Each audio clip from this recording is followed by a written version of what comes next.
In the past few days, this image you're seeing has gone viral across the internet. The young man on the left is Christopher. He died in 2012 under very suspicious circumstances. The image on the right shows a body currently on display in a museum. Christopher's mother believes it's him, but she never authorized the donation of his body. This case is bizarre, unsettling, and centers on a mother's relentless fight to uncover the truth about what really happened to her son's body. Christopher Todd Eric was born on September 27, 1989, in Mesquite, a city of nearly 150,000 people. Located in Dallas County, Texas, he had a peaceful childhood and adolescence. At the time of the events, he was 23 years old and was described by his mother as full of life, passionate about sports, and deeply devoted to his faith.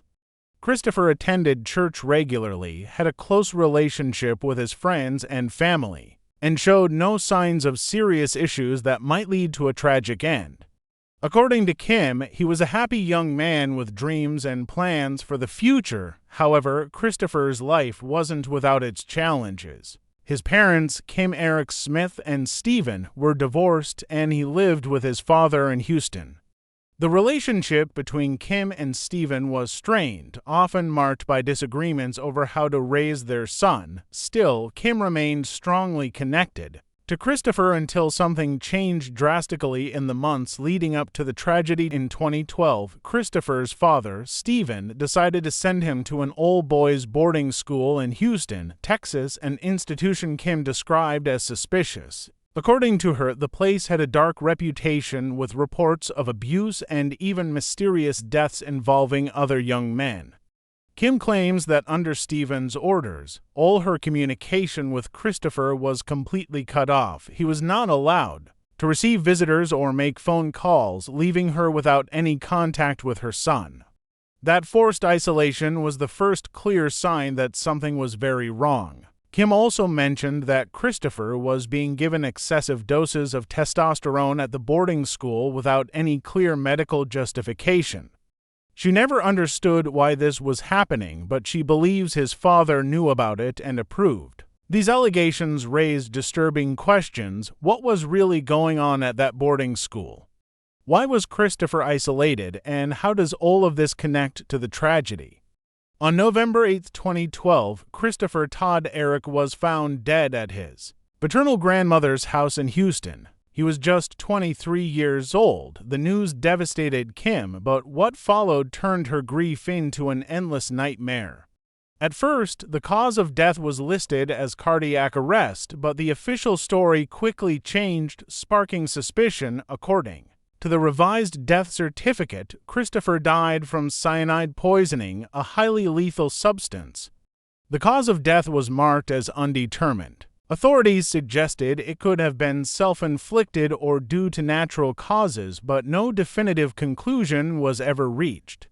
Toxicology tests confirmed the presence of cyanide in Christopher's system. However, how he came into contact with the poison remains a mystery. The report also noted illegal substances in his system, but didn't specify which ones. The pathologist who conducted the autopsy documented to medical conditions in Christopher: coronary artery malformation. Christopher's right coronary artery had an abnormal structure with 3 small openings instead of one large main vessel.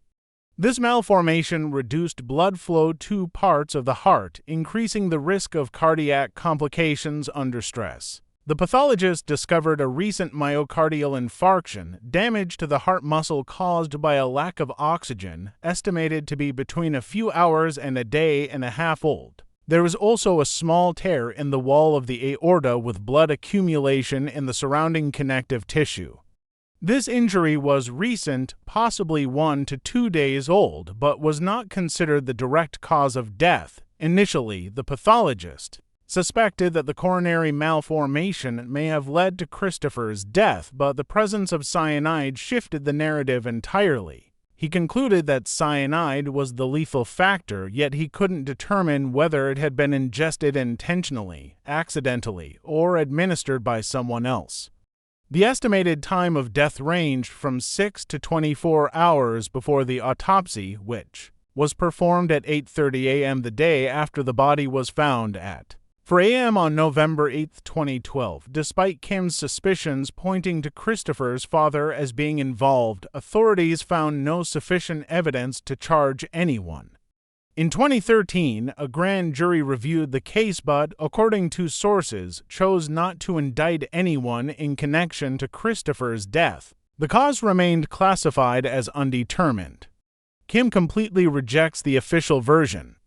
She argues that Christopher had no reason to give up on life. He was active, went to church, had friends, and led a stable life. The change in the death certificate from cardiac arrest to cyanide poisoning and the lack of clarity about how the cyanide entered his system only deepened her belief that something sinister had happened. As mentioned earlier, Kim Eric Smith never accepted the official narrative from the beginning. She believed Christopher's death was a murder and pointed directly at his father, Stephen. Her suspicions started with the way she was informed about his death. According to Kim, Stephen didn't notify her immediately after Christopher passed away. He claimed the body had already been cremated but never gave her the ashes. Kim found that extremely suspicious. Why didn't the father allow her to see her son's body? Why was the cremation carried out so quickly without her approval or consultation? These questions led her to believe that Stephen was hiding something.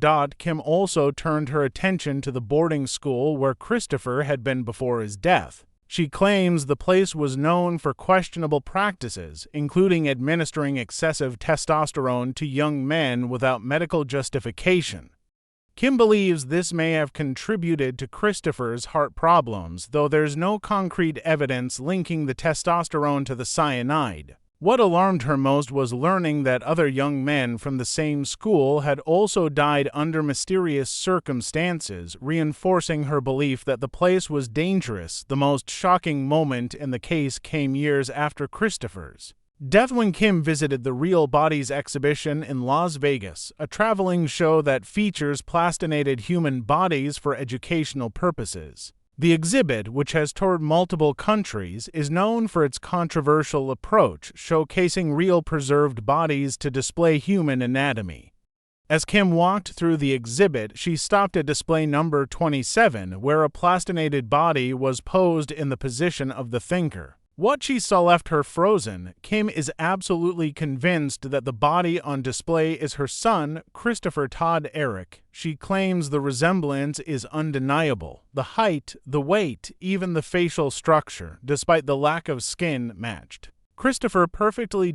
Kim brought two photos of Christopher to the museum, one from his teenage years and another taken shortly before his death. She compared the photos to the plastinated body and became even more convinced. On social media, Kim shared the images, pointing out similarities that stunned her followers. One follower noted that while tattoos or specific marks are hard to identify on plastinated bodies, the resemblance was just as strange to ignore. Kim tried to get answers from the exhibit staff, asking who the person in display case 27 was. However, she was told that out of respect for the deceased and due to confidentiality, no information could be shared. Kim found that suspicious. If the bodies were truly donated voluntarily, as the exhibit claimed, why not release the donors' names or at least confirm where the bodies came from? Determined to uncover the truth, Kim started digging through obscure internet forums where she came across disturbing claims. A supposed former employee of the Real Bodies exhibition alleged in an anonymous post that the acquisition of bodies was entirely illegal and that oversight was practically non-existent.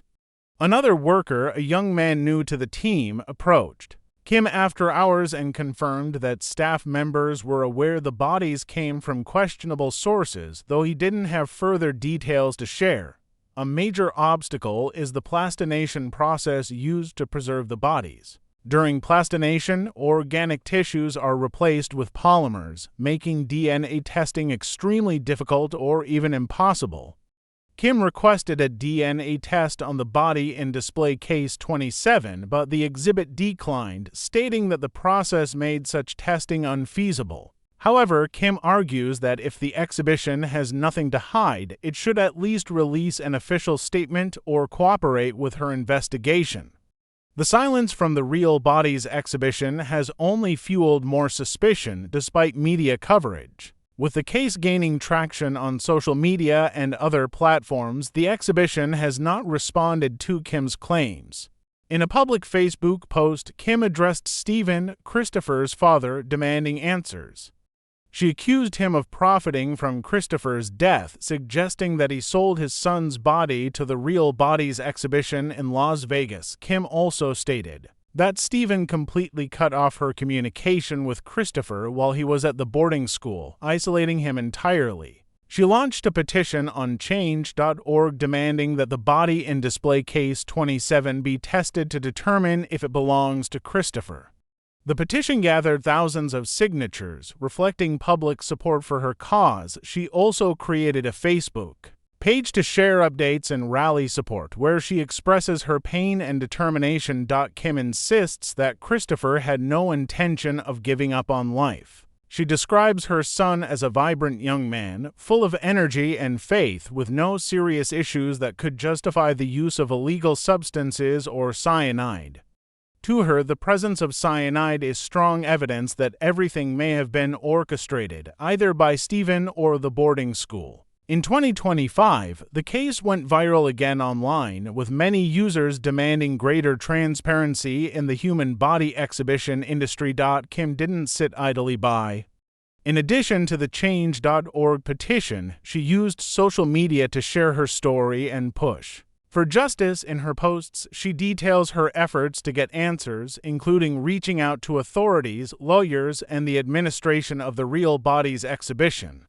The Real Bodies exhibition faced backlash after the story gained traction. According to reports, around 2012 and 2013, the exhibition's owner had legal troubles for failing to verify the origins of the displayed bodies. However, those investigations led to no major consequences, likely due to the lack of strict regulation in the anatomical exhibition industry. Kim and other critics argue that this lack of transparency suggests illegal practices, including body trafficking. In online forums, Kim found other disturbing claims, one from a man who believed the body of his pregnant wife was in the exhibit. Another story claimed that an Asian journalist disappeared after visiting the museum, only for her body to later appear on display. Although unverified, these accounts fuel the theory that the Real Bodies exhibition may be part of an illicit body acquisition network. Despite all obstacles, Kim continues her fight. Kim created an online community of supporters who share her outrage and call for changes in the regulation of body exhibitions. Her petition on Change.org highlights the need for DNA testing and greater accountability in the industry, and she plans to take the case to higher courts if possible. The case of Christopher Todd Eric has sparked several theories, fueled by inconsistencies and the silence of the parties involved. Let's explore the main ones. Murder by father. Kim believes Stephen killed Christopher, possibly using cyanide, and sold his body to the Real Bodies exhibition for profit. She points to the rushed cremation, the lack of ashes, and the isolation at the boarding school as evidence of a deliberate plan. The administration of testosterone at the boarding school may have been an attempt to mask health issues or create conditions for death. The downsides: there is no direct evidence that Stephen administered cyanide or sold the body.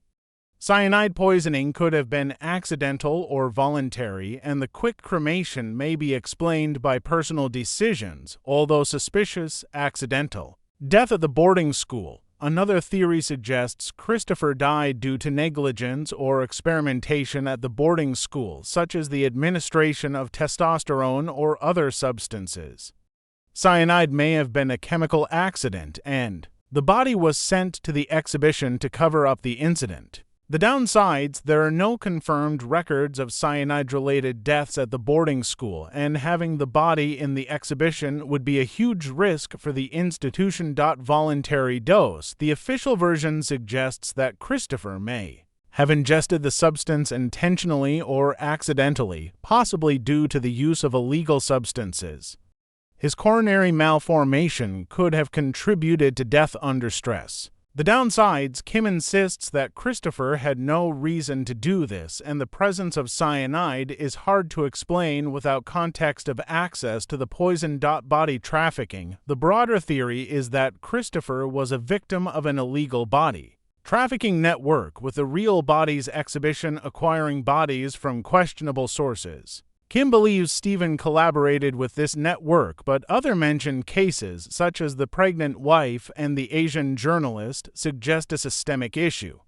The downsides, plastination makes identification impossible, and the exhibition claims that all bodies are voluntarily donated, though without public evidence. The campaign has also sparked debates about the ethics of body exhibitions, with many calling for boycotts of the Real Bodies exhibition until it clarifies the origin of its bodies. Kim Eric-Smith has become a powerful voice in the fight for transparency. Her story has resonated with other families who have lost loved ones under mysterious circumstances, and she plans to continue pushing for legislative changes. By May 2025, there had been no significant progress in reopening the criminal case, but public pressure continues to keep the issue alive. The Real Bodies exhibition is still operating, but it faces growing criticism. Some suggest that the body in display case 27 may have been removed or replaced due to the controversy, though this has not been confirmed. The case of Christopher Todd Eric is more than just a true crime mystery. It's a story about a mother's fight for justice, the pain of an irreparable loss, and the shadows of an industry that profits from the unknown. Kim Eric-Smith believes her son was murdered and that his body is on display at the Real Bodies exhibition. But without concrete answers, she lives an endless nightmare. But what about you? What do you think? Do you believe Kim is right and that the body in display case 27 really belongs to her son? Leave your opinion in the comments. Thank you so much for watching, and I'll see you in the next video.